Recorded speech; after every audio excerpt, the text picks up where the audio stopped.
Right. Okay. I realised I was maybe needed to put on the mic. It's all changed in StreamYard now. You've got to bear with me.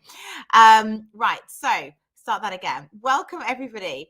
And again, we're doing another Care Uncut. Simply because we thought we would want to focus on unions again. I know we had another unions live stream, but we just think that this subject is so important to get to grips with. And there's so many different unions out there. We wanted to have a bit more of an in-depth discussion around what they are, who they are, what they do. So what we really want to do is to try and get people asking questions, get people really involved with the debates around unionisation and the care sector specifically. So if you are listening to us and want to ask a question, then plug it into the chat. You know the drill. Of course, we want you to share this stream as much as possible. So it's about unions, it's about unionisation, it's about the care sector. So share it on wherever you're watching us, if it's YouTube or if it's Facebook, or if you are watching back, you can still do exactly the same, and people can watch it. And it's not just so people can just watch it, it's so people can see more of this kind of stuff entering their timeline. So if you want to follow us, make sure that you also check out our YouTube and subscribe, and also on Twitter. Now, the Twitter point is more important for tonight because, as you can see, we're going to be going on to Twitter Spaces in about half an hour after we've had a bit of a chat on YouTube. And it's just a different way of doing things. We've never done it this way before. We've done it separately. So we've done a YouTube live stream that most people are probably familiar with us doing, and then we head on over to Twitter Spaces because you could just have more of a conversation there. So we're going to do a bit of both this evening, which is great. So anything you want to chat about, or you want to hold some questions for that with our guests, we're going to be doing another chat in about half an hour. So just to let you know, this is how we've been branding this evening. And we're obviously going to be talking about pay. We're going to be talking about action. We're going to be talking about how people can come together for social care and what unions can do to help us do that. And I'm really excited about the two fantastic guests that we have today, and I'm not going to do too much of an introduction, just to say that we've got Sean Elliott, who is the head of public services from the TUC, and Gavin Edwards, who is UNISON Senior National Officer for Social Care. So two fantastic organisations and two great speakers. So I'm going to bring in our guests and allow them to introduce themselves. And please, whilst they're talking, plug in your comments, say hi, tell us where you're listening from, and let's get some interaction for this live stream as well. So hello both, good evening. How are you today? Very well, thank you. Great, lovely to have you on here, and thank you so much for joining. It's all been a bit last minute, but you've come together and come on and expressing hopefully some really interesting views around unions and social care. So maybe before I sort of give you each maybe 5 minutes to really go into your organisations, you could just have a couple of seconds to introduce who you are and your organisation. So can I start off with Sean? Thank you very much, and thanks for inviting me here this evening, Sophie.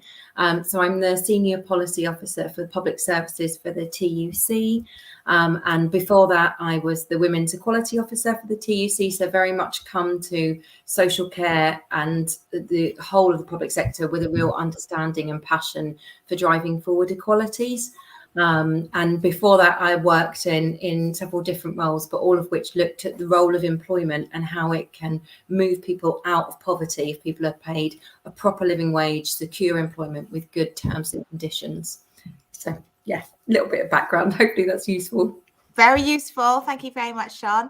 And Gavin, can we hear a bit about you and your organisation? Yeah, thanks for inviting me tonight. So I'm UNISON's Senior National Officer for Social Care.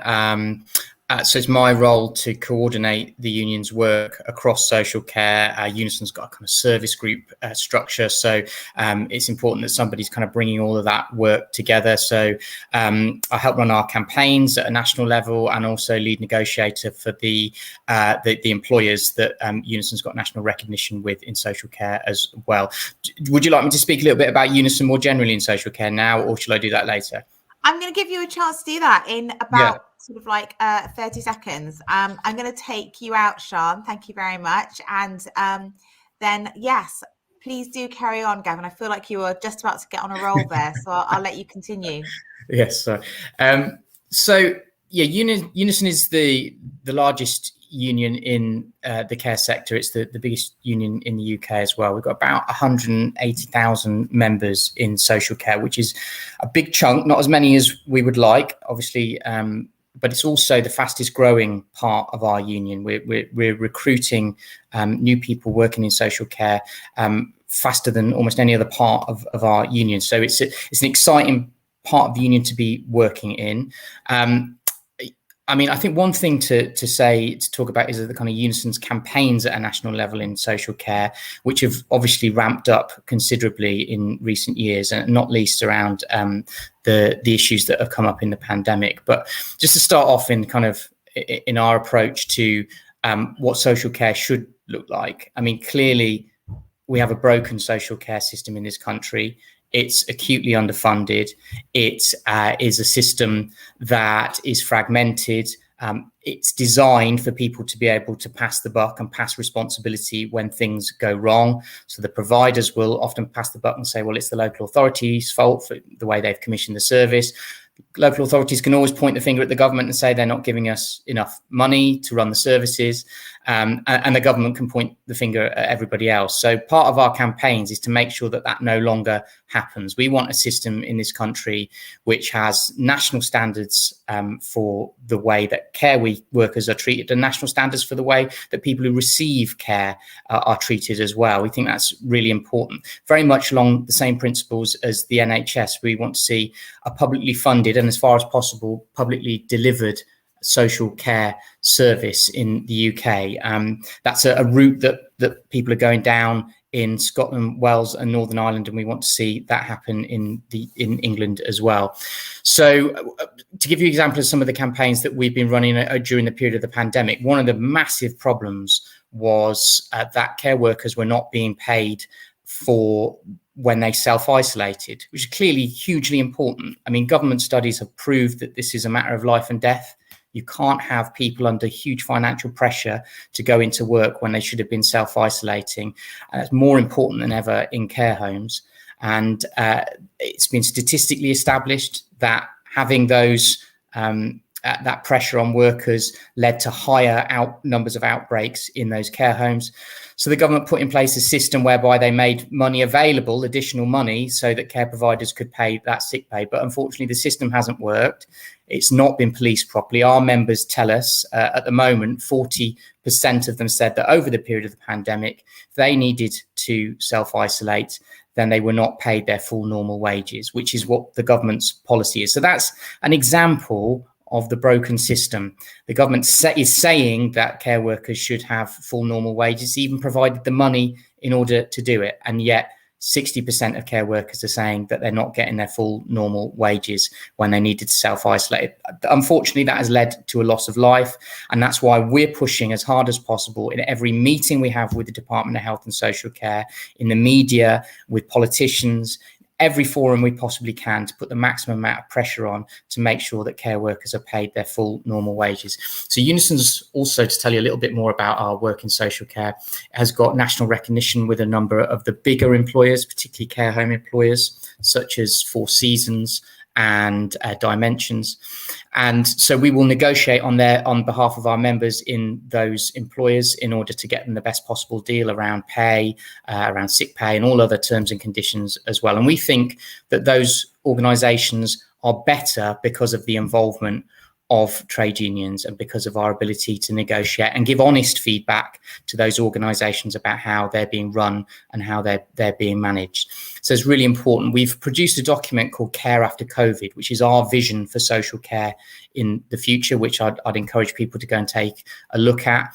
We're also a member of the Future Social Care Coalition, which is a very broad-based coalition of organisations, including employers and politicians from across the political spectrum, who are arguing that we need to fix social care and that we need to start by addressing the problems in the workforce. So we've recently produced a framework plan for a long-term plan for the care workforce, which we've taken to government and recommended to them, and which is currently being considered. So allying these national campaigns with our day-to-day work of supporting members in social care, be that individually or collectively, with these national campaigns is basically how we approach the sector. And what we want to see is to transform the social care sector into something we can all be proud of, rather than the broken system we've got at the moment. So I hope that helps as an introduction, Sophie. Yeah, really helpful. And what I want to understand your views in terms of, obviously you've got quite a decent amount of membership now and you think it's growing, but why do you think that social care is so underrepresented by unions? Like, why is there low membership amongst this sector? Because when you consider the NHS or other parts of the health sector, it just feels comparatively quite low in terms of membership numbers. Well, I think the primary reason is the hostility of too many care employers. If we turn up at the front door of a hospital, trade union reps, be they lay member reps or officials, are invited in the door, and we can go and talk to people who work in that hospital. We can't do that with a lot of care homes because the employers simply won't give us access to that workforce. Now, that means we have to be innovative in order to reach those workers. And I think we also need to change some of the ways that we organise and that we represent people. One of the pieces of work that we're doing in UNISON at the moment is making sure that at every level of our union, we're able to respond to the needs of care workers. So that means that our branches are able to respond to their needs. They've got the information that they need as well, and they've got the support that they need. But, it's no exaggeration to say that some care employers are union busting in the way they approach. They will issue briefings to care home managers about how to get rid of a trade union official if they turn up at a care home, for example. There is, of course, another structural issue with social care, which is it's far more fragmented. So whereas you're dealing with a relatively small number of employers in the NHS, you're dealing with thousands and thousands of employers in social care, and that makes it more difficult. It's one of the reasons why we're pushing so hard for national standards in social care, so that we can negotiate on a sectoral basis. But I think they're the main reasons. I don't shy away from the fact that UNISON and all unions who are involved in social care have got a job of work to do to make sure that we become appealing to social care workers. But as I say, I think we've made a good start with a big chunk of members that we have already, and we want to build on that as rapidly as possible. Okay, really helpful. And we'll come back to the idea of engagement with the sector a little bit later on. But I'm just going to swap round now and speak to Sian for a little bit. So hold tight. Hello, Sian. So same again, really, a bit more about your organisation, how it's different from, say, UNISON, which is a trade union, to the kind of work that you do. And then maybe your thoughts as well about social care and why we need to work a little bit more on representation. Absolutely. So the Trade Union Congress is the membership organisation. It's the membership body for all of the trade unions, for 48 trade unions across the UK. So we represent 5.4 million working people. We are that collective voice, and our members aren't directly those workers in the workplaces, that it's the unions and their members. And so we exist to amplify the work that unions are doing, to amplify exactly what it is that their members are telling them are the key issues that they're facing in the workplace, whether it's gender or racial discrimination, whether it's fire and rehire tactics. We exist to kind of bring all of that knowledge that's going on across the different unions from all of their members together, and to amplify that, whether it's with government, whether it's talking to a range of different employers, whether it's coming up with policy solutions and ways that we can strengthen our movement share, organising tactics, exactly as Gavin was saying, what's working really well to draw new members into trade unions? How is one union really successfully organising some social care workers, say in somewhere like Wales? What can we learn from that and bring that across? For example, at the moment in Wales, there's the Social Partnership Forum, where there are social care providers, trade unions, government, all coming together to talk about the issues going on across the social care sector. We don't have that in England at the moment. We don't have a place where those actually providing the care have representation at the table and are able to directly tell government, these are the issues, these are why there are issues in social care, these are why the turnover is as high as 30% in the sector. And that's what we exist to do, is to make sure that workers, those particularly in social care, providing that care, have a voice in the decisions that are made that affect their working lives and the lives of the people that they care for. And then specifically in social care, some of the work we do supports that of the trade unions. So exactly as Gavin was just saying, look at the funding, look at what's happened to social care, in particular in the last 10 years. TUC has done analysis that's found since between 2010 and 2019, spending on social care in England has fallen by 600 million. That's around £37 less per head, despite the fact that we're having a growing population, an aging population. We've had a real explosion in need. This last 10 years is the time when we should have been spending more money, investing more into social care, spending more per person, not stripping that back.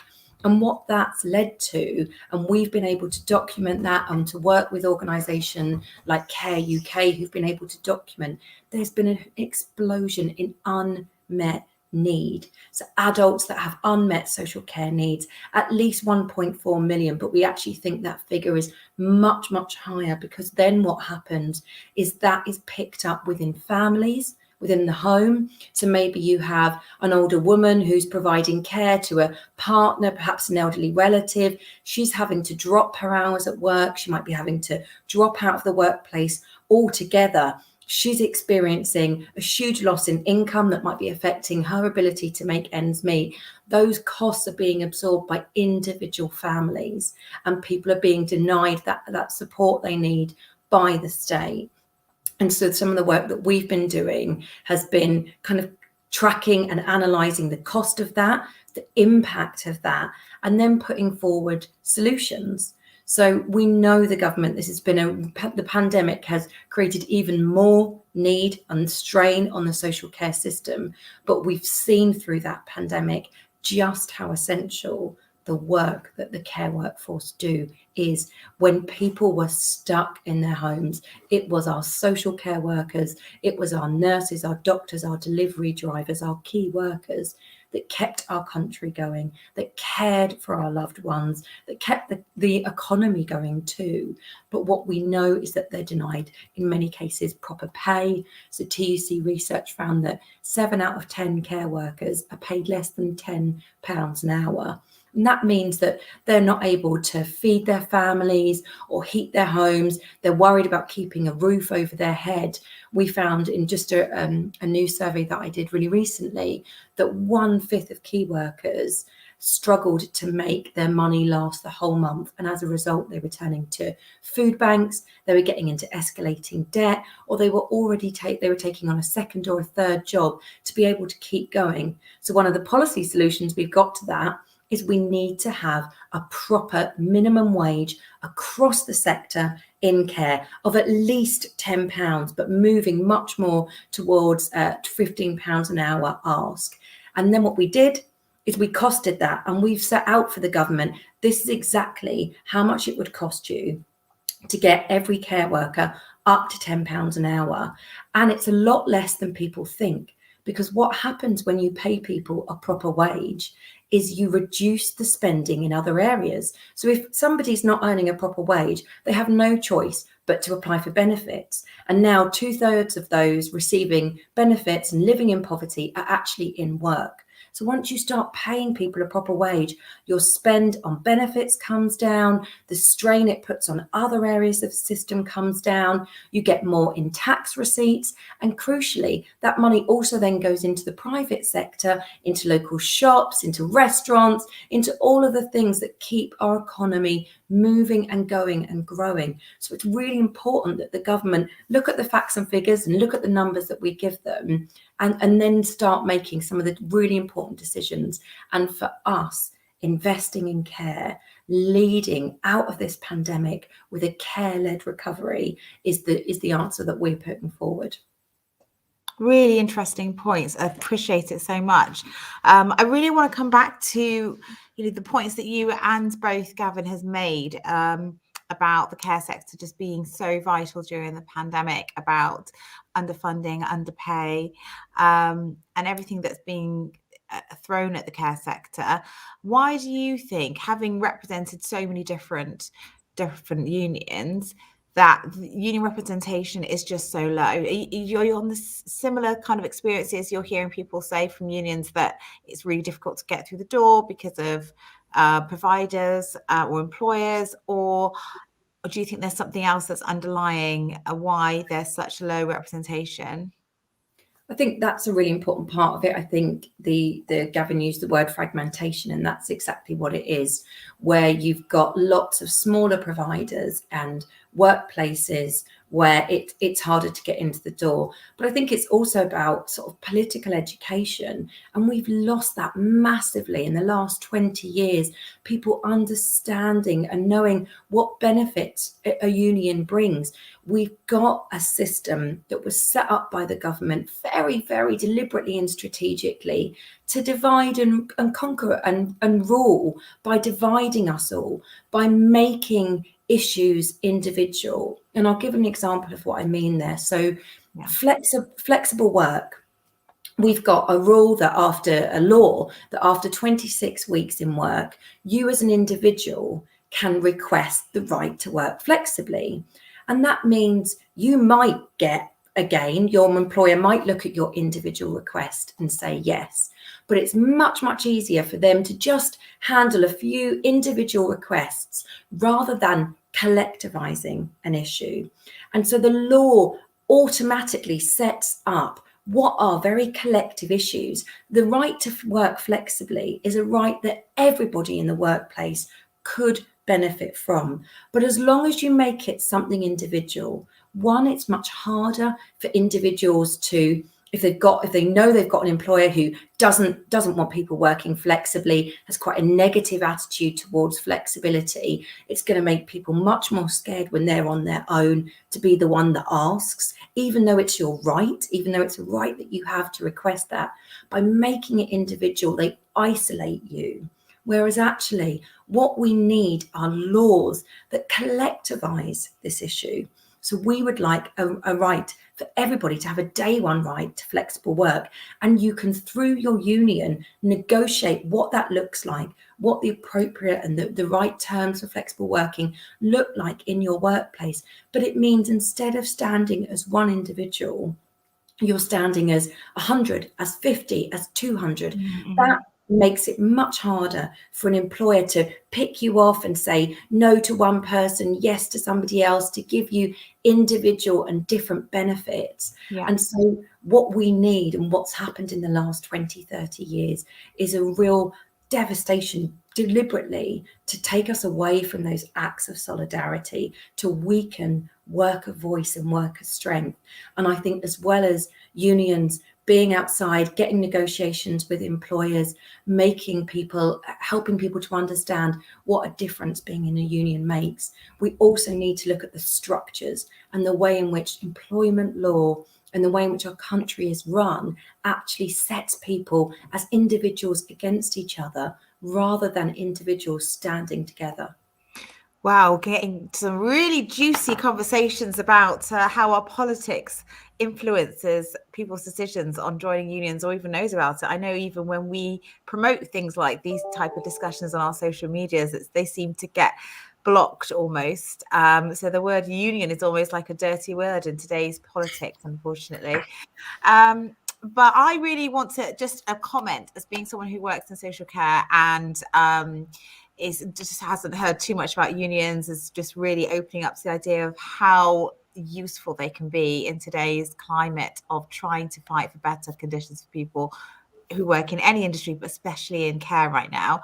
I remember speaking to a local union person, I won't say who, and I was really quite struck by how little effort was being made to reach out to the care sector.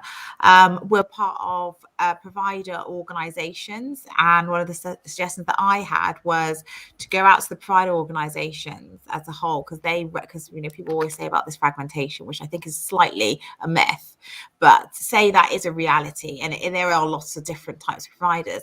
A lot of them are memberships of certain organisations, whether it's Skills for Care, for example, which I know might not want to get involved with unions. Maybe that's something you can feedback on.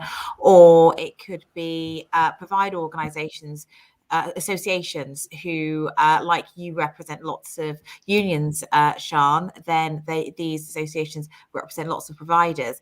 Whether there could be some kind of discussions with them that unions, local union reps can start to come in on meetings that people are having more often because of the pandemic, and start to open the door that way. Or maybe it is genuinely quite difficult and doors are shut to unions. But I think I would love to see more creativity in the outreach to the sector, because I think there's a lot of work to be done.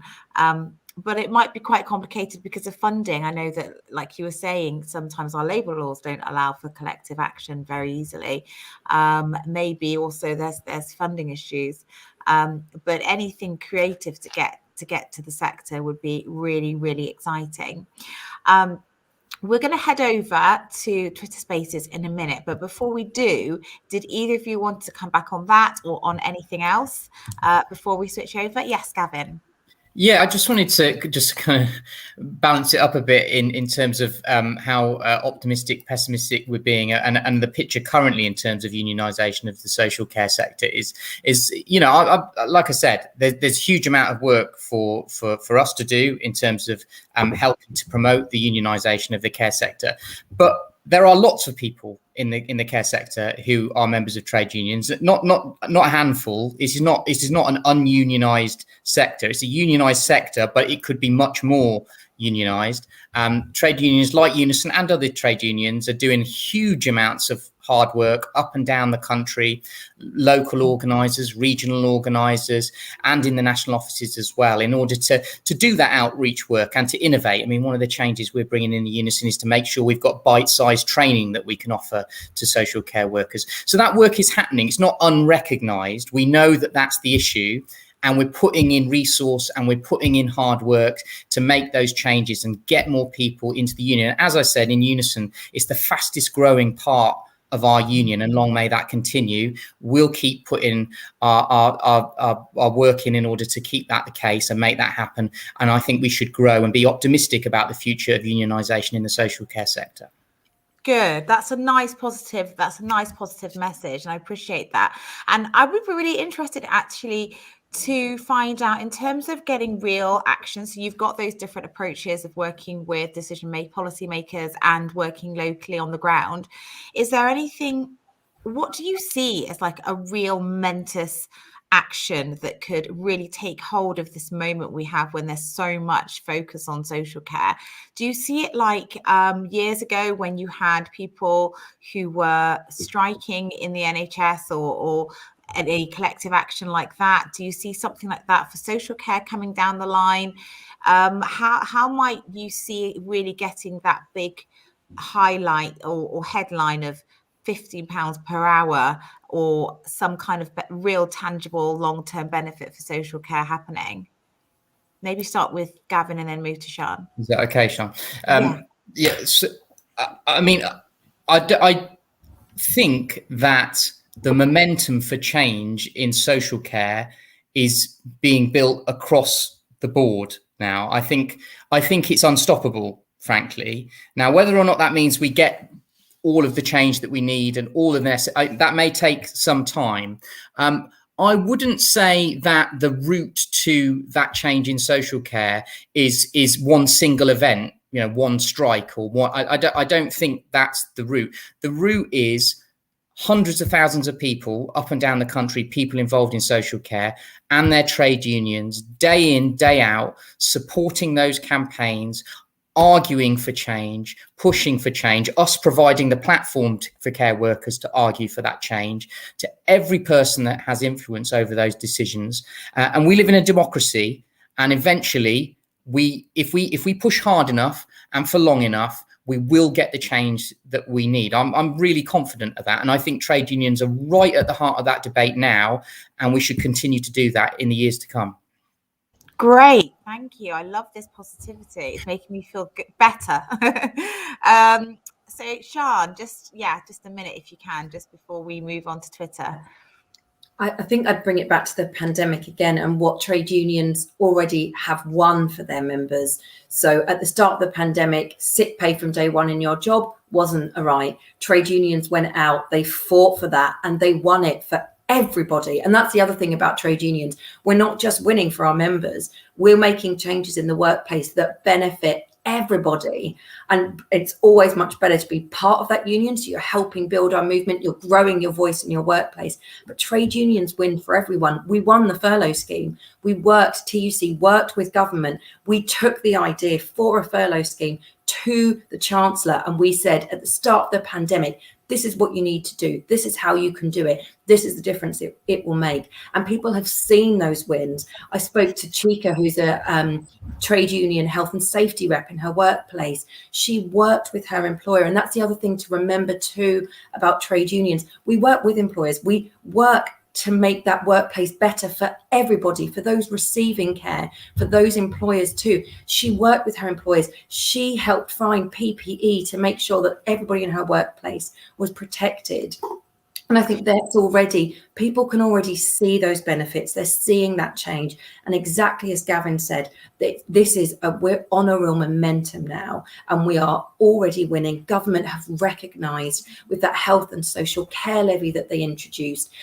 Ordinarily, that would just be about all focused on the NHS, but we're winning the argument that we need to invest in social care too. So we're on that journey. And I think in 10 years' time, when we look back at this, we're going to think, oh, wow, we were right in the eye of the storm. We are moving forward. And what we need right now is everybody coming with us. And I think that's really starting to happen. And I'm really excited about where that's going to go. Really exciting. Okay, I want to definitely pick up the idea of how you can help the whole sector. So not just people working in it, but also employers as well, and providers. That's a really important discussion, I think. So let's head over to Twitter. Anyone who wants to join us on Twitter, just go onto our Twitter page, and then you need to do it from a phone, I'm afraid. So you can't do it if you're watching us on your laptop, which you're probably not anyway. But you need to do it from your phone, and then you'll see at the top of our Twitter page, it'll go purpley in a second, and then you can join, and hopefully a few others will join us as well. I know Twitter Spaces is new for us. We may not have that many people joining, but we're going to give it a go anyway, and probably start off with supporting providers, and obviously by doing that, supporting the workforce. So very exciting conversations. Thank you both, and we'll switch over to Twitter. Okay, speak to you soon. See you in a moment.